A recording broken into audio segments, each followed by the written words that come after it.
Welcome to the world today. I'm Sana Maqbool, and in today's show we will be talking about the situation in Kashmir and of course the statement by the United States who has welcomed Prime Minister Imran Khan's earlier statement calling an unambiguous and important statement on Kashmir, where he has categorically stated that anybody who will try to infiltrate into Kashmir will be an enemy of Pakistan and the Kashmiris.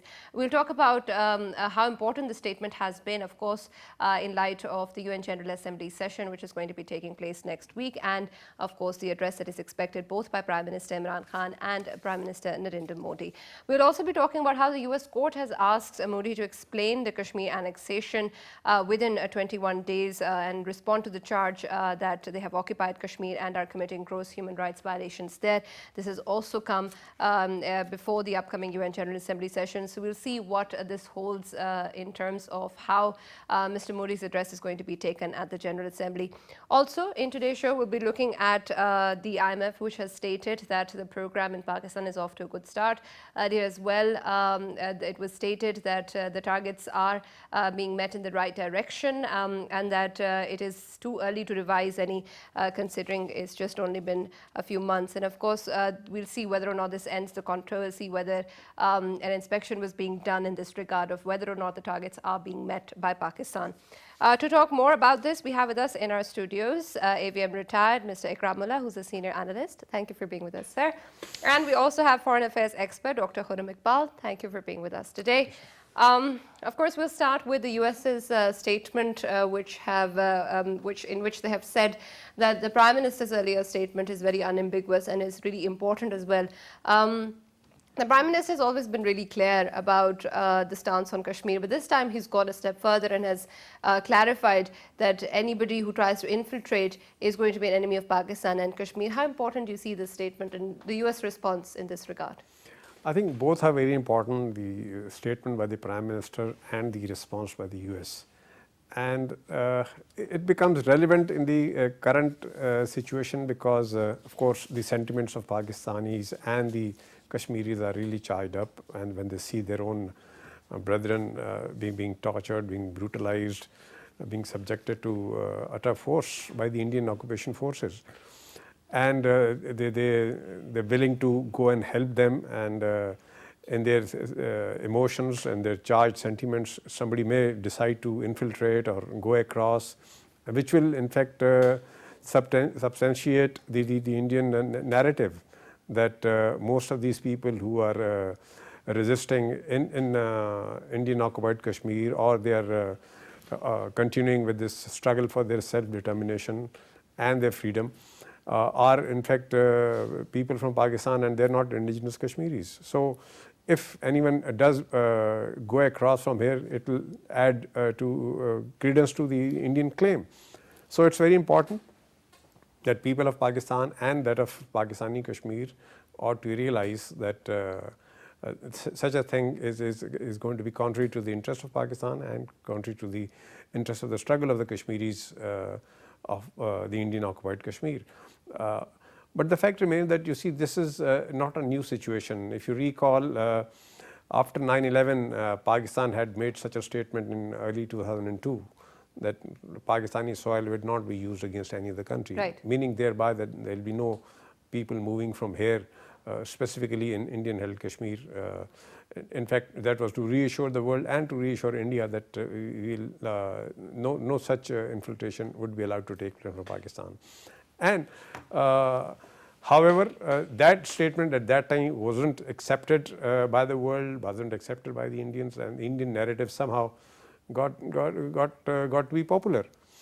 And the legitimate Kashmiri freedom struggle, which was allowed under the UN resolutions, unfortunately got termed as acts of terror, whereas it was a legitimate freedom struggle for their right of self-determination, which was promised by the UN. And now that Prime Minister is to visit the UN and speak to the General Assembly, and of course meet with President Bush, I think he's once again reiterated, in fact, preempting any Indian narrative to this meaning that Pakistan is continuing to send infiltrators into Indian-held Kashmir, and those are the ones who are actually instigating Kashmiris or themselves perpetuating unrest over there, thereby forcing the Indian forces to use terror or use force against them. Right. So I think this is a very timely statement, and it has been well received by the Americans, and I'm sure it'll also wisen Pakistanis who are right now emotionally and sentimentally charged. So I think it is a positive development from both sides, from Pakistani side and from the Americans. Right, and we now know that the Indian diplomats in New York and Washington have informed the journalists, the Indian journalists, that that Prime Minister Narendra Modi will not be talking about the articles that he has revoked in Kashmir or its consequences, and instead will be focusing on Pakistan's involvement or military involvement in Kashmir and basically instigating terrorist activities there. So in light of Prime Minister Imran Khan's statement, which has come prior to the UN General Assembly session, and the US State Department statement welcoming this, what do you think that Modi's stance on this issue, how is that going to be taken? I don't think there will be any change in Modi's stance towards Pakistan and the so-called state-sponsored militancy from the Pakistani side. But from our perspective, it is very important that at such a crucial juncture of Kashmir's freedom struggle, the Prime Minister of Pakistan has made his intentions very clear.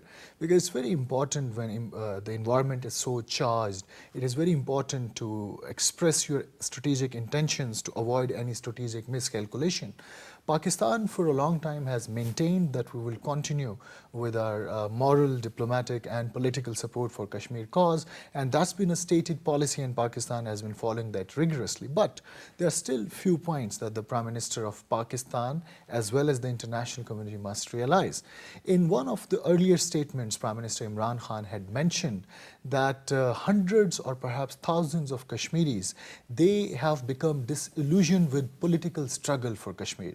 Now they have come to realize that the political struggle is not likely to yield the desirable outcome. Hence, they have come to believe that it is only the armed movement, violent struggle that could actually change the ground realities. Yes, that's true.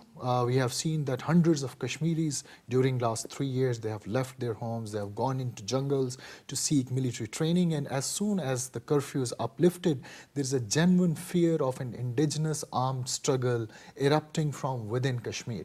So it is very important that when Prime Minister Imran Khan talks to the world community on UN General Assembly, that again we make our intentions very clear that Pakistan is not going to support any such elements even within Kashmir. And also, it is equally important that we keep sensitizing the world about India's time-tested formula that is conducting false flag operations and then blaming them entirely on Pakistan. Right, I was just coming to that. Of course, Pakistan has been warning of a false flag operation, and indeed it has occurred before in the past as well. But of course, in case such a scenario does occur, and even though Pakistan's warnings are in place, it will just be one's word against the other, because the Indian side is going to be claiming that that's what they've always said. And if Pakistan continues to say this, that's what we want, how is this going to resonate with the world? Well, the world has already seen an example in the shape of Pulwama and Balakot.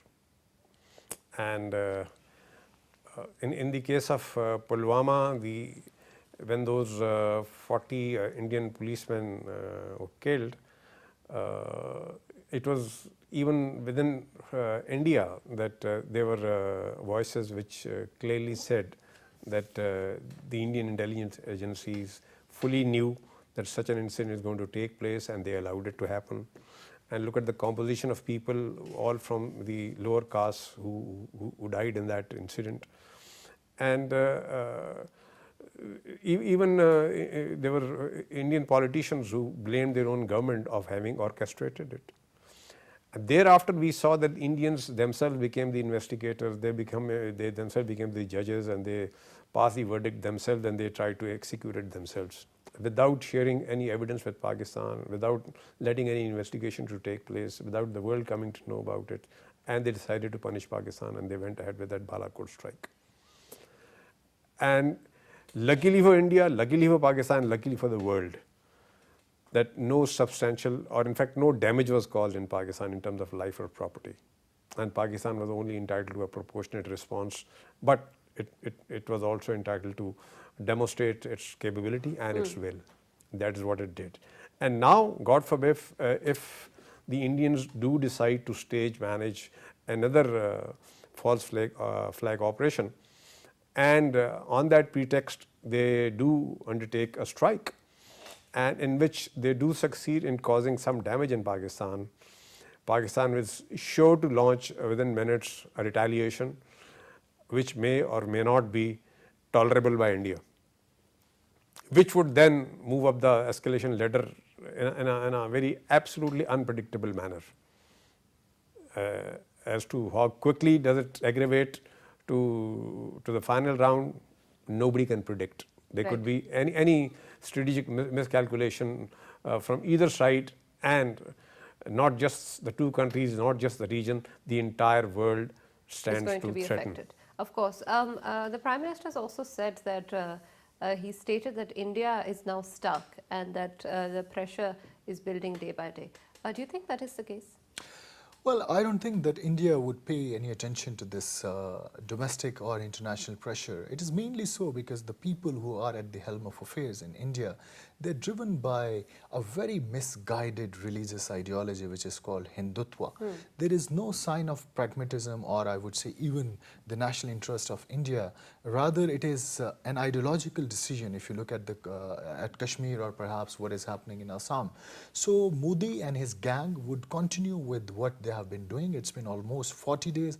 We have seen international bodies who have openly condemned Modi's steps inside Kashmir. We have seen international media launching a systematic and a sustained campaign against Modi, but that has not changed the things on ground.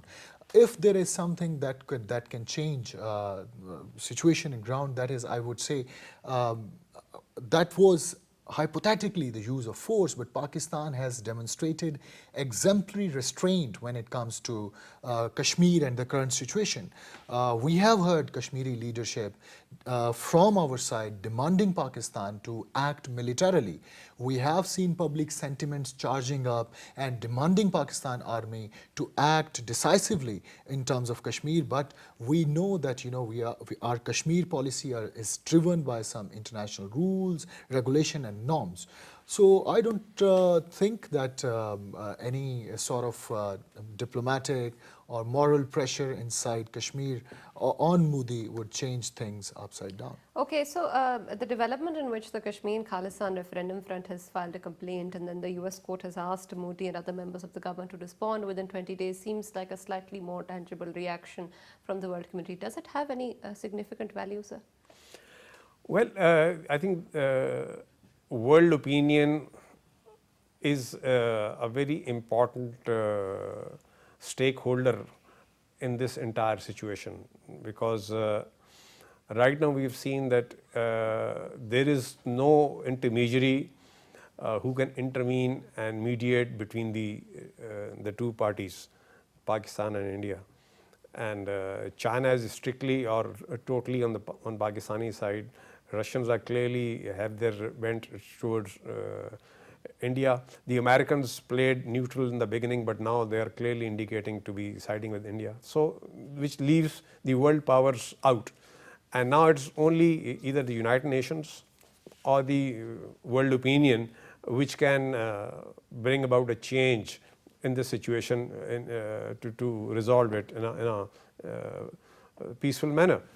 So I think when we have this Kashmir Khalistan Front for referendum filing up this case against Modi in Houston, that is where he's going to have that rally. So it's important that there'll be very strong opposition to the rally, and the American policymakers themselves, especially Mr. Trump, would witness that the Indian narrative is not so popular. There is almost the same amount of opposition to it, and I think when he sees that, he will definitely reconsider his view and the American policy, and that of course will also be visible to the rest of the world in important capitals. where for their own interests they are holding on and not participating in it, not intervening in it, not commenting in a meaningful manner whereby it could bring about an influence or a pressure on the Indian mindset, on the Indian narrative, to provide relief to the Kashmiris who are right now in a state of siege for the last 46, 47 days. Right. So I think it's very important. Though Mr. Modi may not change his view because he's taken a decision, he's abrogated Article 370 and 35A. So on merely a court case won't change him, but certainly it is not the court case alone. That hearing of that case will be visible to the world and will bring a lot of truth to fore, and the world media is going to see that, world media is going to report it. So I think that is going to influence. Part in Definitely. in shaping the world opinion. Definitely. Talking about the joint rally that Mr. Modi and Trump are supposed to address, as you said, is there a possibility of any protests happening there, or any sort of embarrassing situation for Modi to be in that rally? In the recent past, we have successfully mobilized Pakistani and Kashmiri diaspora in United States of America, United Kingdom and other parts of the world, and that diaspora has played a very pivotal role in basically influencing world opinion with regards to Kashmir. It is highly advisable that even on this occasion, when Modi is going to address some 40,000 odd Indian Americans in Houston, it is very important that Pakistan also mobilizes Kashmiri and Pakistani diaspora to protest what is happening inside Kashmir. That will be a very important statement that Pakistan can actually deliver through those protests. But whether that's going to happen or not, that remains to be seen, because right after the demonstration, President Trump is going to have a meeting with Prime Minister Imran Khan, an informal meeting. There might be some sort of an understanding which might prevail between the two sides. But for United States of America, it is now very important to basically move beyond some mere statements of condemnation of Indian acts, because now what we see in Kashmir is that a human tragedy has already unfolded. We have seen that people are suffering.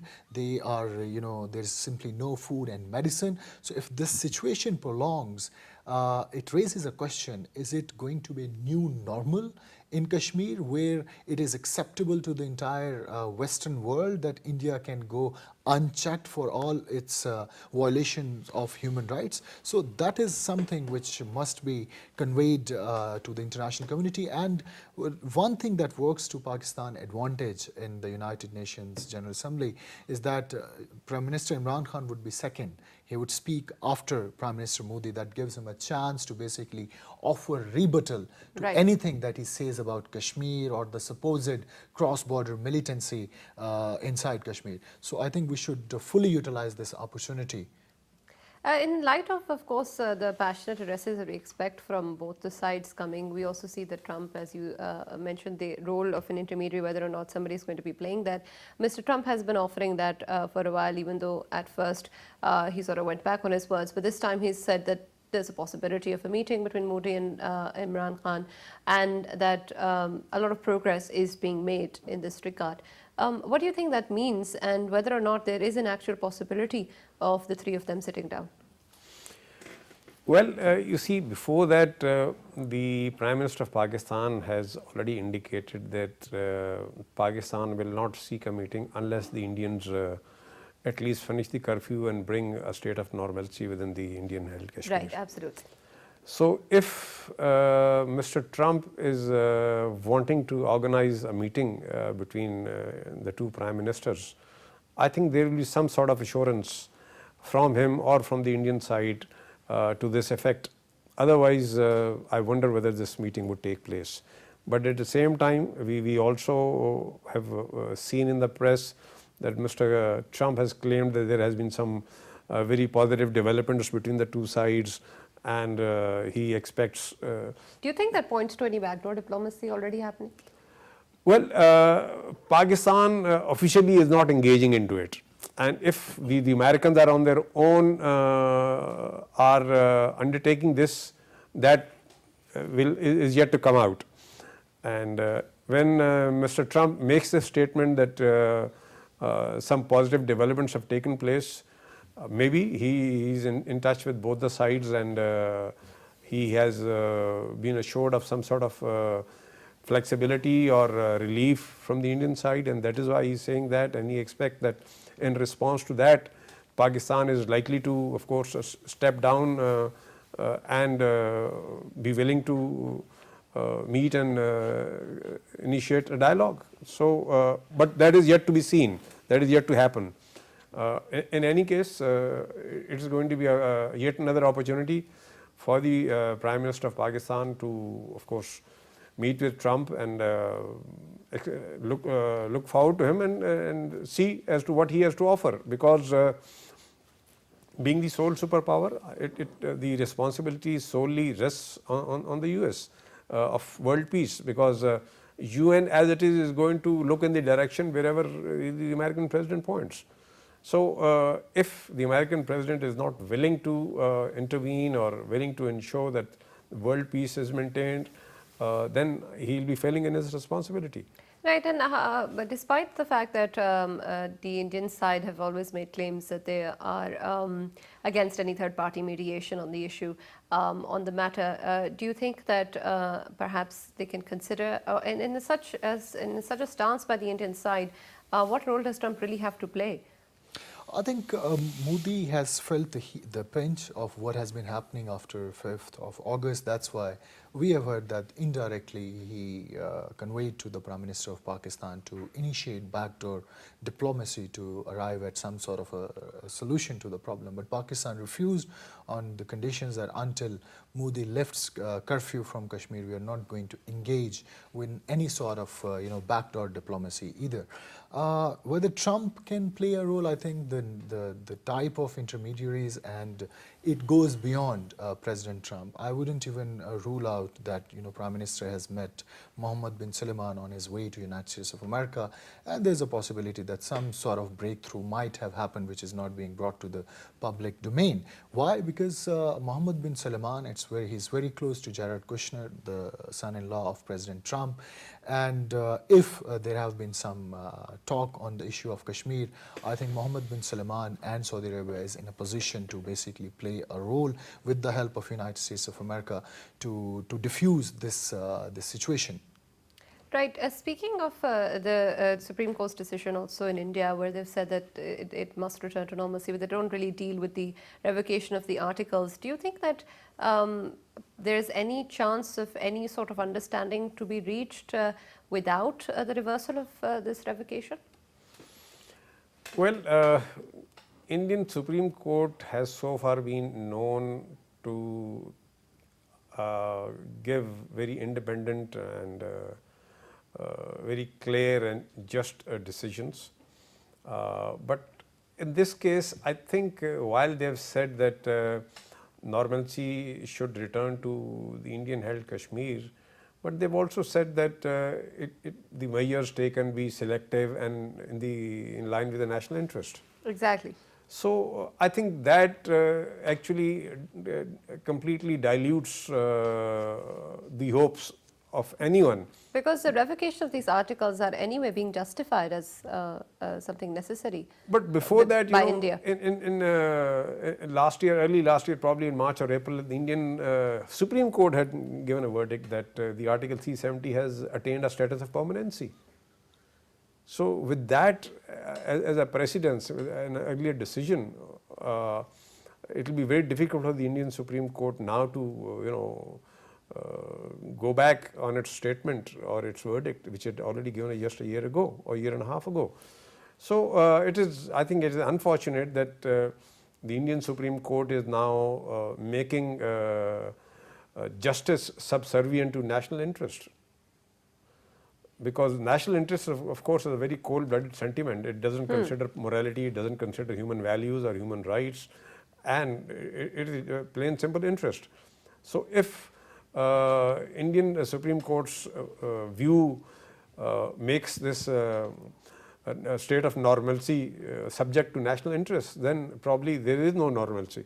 And there was never any to begin with, even prior to the revocation of these articles. Yes. So, but of course, the Indians have added 200,000 more troops there. Now there are nearly a million troops over there, and which in fact, as I said earlier, is like a siege of the valley. So, whatever situation was there in Indian held Kashmir earlier on is now far more aggravated, far more severe, and it was not normal earlier also. Now it's certainly very abnormal. So if the Indian Supreme Court says that normalcy is to be brought about, but then when it says it's to be selective and as per the national interest, then it becomes meaningless. Right. Speaking more about the upcoming session of the UN General Assembly, of course, all eyes are on what the address is going to be like and what is going to be the outcome. What do you think would be the ideal situation for Pakistan coming out of the UN General Assembly? What do we hope to achieve? Well, I think it is more geared towards sensitizing international opinion on the issue of Kashmir that we have failed miserably in the past, because we have seen the previous prime ministers, they were, I would say, not that effective in conveying to international community what kind of threats do we face inside Kashmir. There was a time when we have captured Indian spy Kulbhushan Yadav for his involvement in Balochistan. But the former Prime Minister Nawaz Sharif, he even refused to even mention Kulbhushan Yadav on the UN General Assembly at the time when Sushma Swaraj and Prime Minister Modi raised the issue of so-called Pakistan-sponsored terrorism in Kashmir. So I think what is happening at the moment, it is only that it would complement and boost our efforts which are already at play, our diplomatic, political and moral support. Any breakthrough, that is only possible if President Trump is able to facilitate a meeting between the two leaders. Okay, and on the sidelines of the UN General Assembly, of course, there is the address, which is the big part of what is going to happen. But then again, what other meetings can actually help in this regard as well, particularly with international media? I think the meetings on the sidelines are going to be equally important, if not more important, because they are going to be almost one-on-one meetings, and in which the Prime Minister would be able to lay emphasis on this, on his viewpoint and the situation in Kashmir and the Indian atrocities, and of course bring about a substantial improvement or development in the understanding of the major world leaders, major countries, to the situation of the plight of Indian Kashmiris. And while this meeting is, this address is planned, I'm sure our diplomatic corps must have gone around in convincing or impressing upon other important countries if they also can also make a mention of Kashmir in their speech in the UN General Assembly, which is of course add to the strength of Pakistani argument. I wonder whether that will take place or not, but certainly these meeting on the sides are sidelines are certainly going to be very useful, very effective in spreading Pakistan's viewpoint, developing its narrative, adding strength to it, and of course opening the eyes of the world and the world media to Indian atrocities in Kashmir. Right. Another thing, of course, which is important, as you mentioned, is of course the support from different countries and international media and like all other partners. But at the end of the day, when we see even the number of countries that supported the statement earlier in the UNHRC were many smaller countries, and we need help from the bigger powers as well. So when we're looking at the United Nations as a body in general, and with the UN Security Council resolution as a premise for us to say that this is what needs to be done, what sort of help are we really expecting in terms of them to actually take any action in this regard in the case of a violation of resolution of the UN? Well, in the past we have seen on some occasions United Nations has acted decisively in resolving some long-standing disputes, but that only happened when non-Muslims were at the receiving end of those atrocities. Take for example East Timor, take for example South Sudan. But when it comes to Muslim sufferings, we have seen an indifference prevailing in United Nations, and United Nations reaction has only been limited to maximum passing some statements. That's the role of international organizations. Yes, they have done it again, but we expect some decisive moves from some of the major countries and some of the countries that we claim to be friends, especially Saudi Arabia, United Arab Emirates. They are yet to take a clear stance on the issue of Kashmir, a public stance. I think the timing of that award given to Modi, that was quite ill-timed, and that was quite insensitive to Pakistan and the Kashmiris as well. So of course, Saudi Arabia, United Arab Emirates, Turkey, Malaysia, all these countries have a very important role to play, because what is happening in Kashmir, it is no different from what is happening inside Israeli occupied territories of Palestine. There is a human tragedy there. We have seen international community, especially the Muslim world, coming forward to condemn Israel. I think similar response is required, especially from the Muslim world, on the issue of Kashmir before it's too late. Right. Another thing that I'd like to ask is, correct me if I'm wrong, whether or not we can raise the issue of Chapter 7 of the UN Charter, if that can be applied in this scenario, and whether or not there can be an emphasis on the Indian government to allow UN observer mission groups to enter and for media to be there. Can these be also certain demands that Pakistan can put forward and be fulfilled by the UN? Certainly.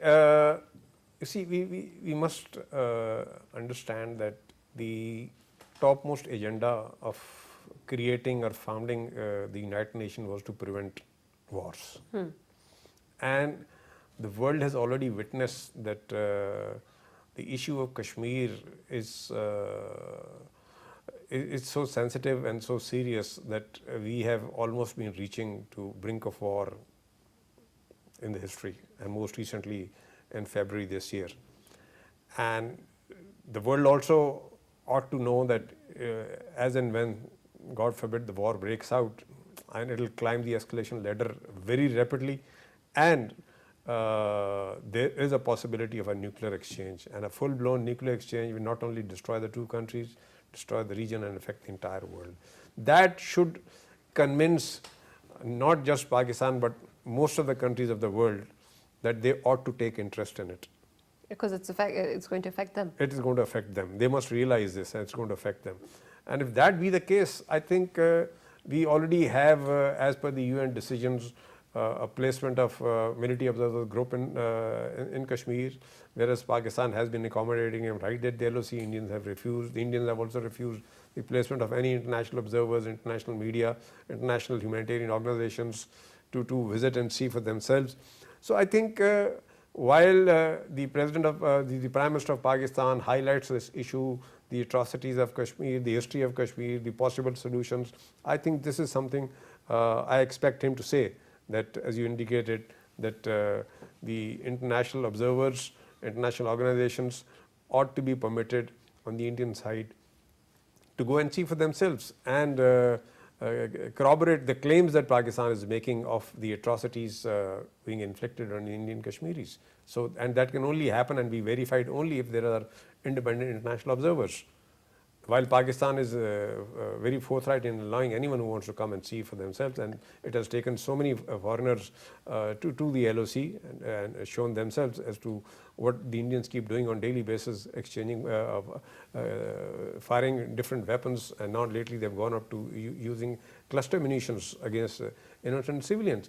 So I think the Prime Minister can, and I think he must ask the United Nations of allowing India, asking India to allow the international observers and international organizations to go and see for themselves. But is India under no obligation to do so?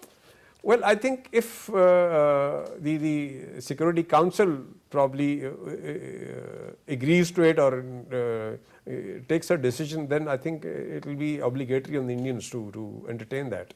Okay, the threat of nuclear war that you mentioned earlier, of course, is, and the possibility of any sort of war between India and Pakistan is something that Pakistan has been raising for quite a while now. As Ikramullah Sahab said, that it's going to be affecting the entire globe.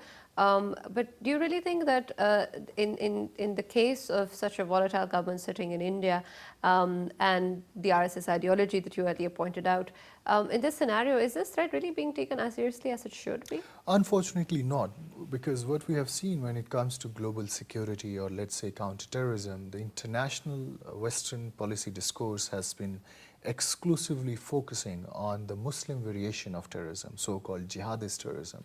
But this threat of Hindutva, it's been prevailing in India for last 1 decade or so, but we have seen Western community not taking into account this new and emerging threat. And this is mainly because there is a strategic convergence between West and India. West needs India to contain China, and in doing so, it is willing to tolerate all sorts of, I would say, nonsense coming out of India. Because if you look at the current situation in India, Hindutva is in consolidation phase now. This is not the first election. This is the second political victory of BJP under Narendra Modi. This is the same Narendra Modi who is the lifelong serving member of Rashtriya Swayamsevak Sangh, a group which was banned thrice in India for its involvement in acts of terrorism, including a high-profile assassination of the founder of India, Mahatma Gandhi. So this is quite evident that the Hindutva terrorism, saffron terrorism has taken roots in India. People influenced by that ideology are sitting at the top of most sensitive institutions in India, like Ajit Doval, who is the National Security Advisor, Amit Shah, and we have also seen how BJP, it has issued tickets to those who were involved in saffron terrorism. Sadhvi, who was accused of her involvement in Maligaon terrorist attack and who was about to be convicted by a court of law, BJP granted her a ticket to contest elections from India, and she also won the elections. So that's the state of affairs in the entire world. We are seeing these so-called Al-Qaeda and Daesh, they are on the run. But Hindu terrorism in India is on the march, and a nuclear India ruled by religious zealots driven by Hindu ideology, it is a threat not only to Pakistan but global peace as well. And I think this is very important when Prime Minister Imran Khan addresses the UN General Assembly. He must bring out this threat of Hindutva emanating from India, because as I've said, it is not only a threat for Pakistan, rather it threatens the regional and global peace. Despite these threats and the possibility of genocide in Kashmir and the situation within India as well, or possibility of war between India and Pakistan and the fascist ideology of the Indian government, do you still think that economic interests are still going to precede all of these threats? Well, economic interests supersede morality or human rights to an extent. And I think overall it is the strategic interests which may entail well-being, security of not just your own country but that of the globe. That is something which no country will be in a position to ignore or sideline. And hence, as and when this realization happens or it dawns on all these countries that while they like to safeguard their economic interests vis-a-vis India in terms of trade and industry or investment opportunities, but if while the pursuance of their economic interests can not just endanger their country but also the entire world, I think that realization is something that is going to force them to change their view and thereby bring about a pressure on India.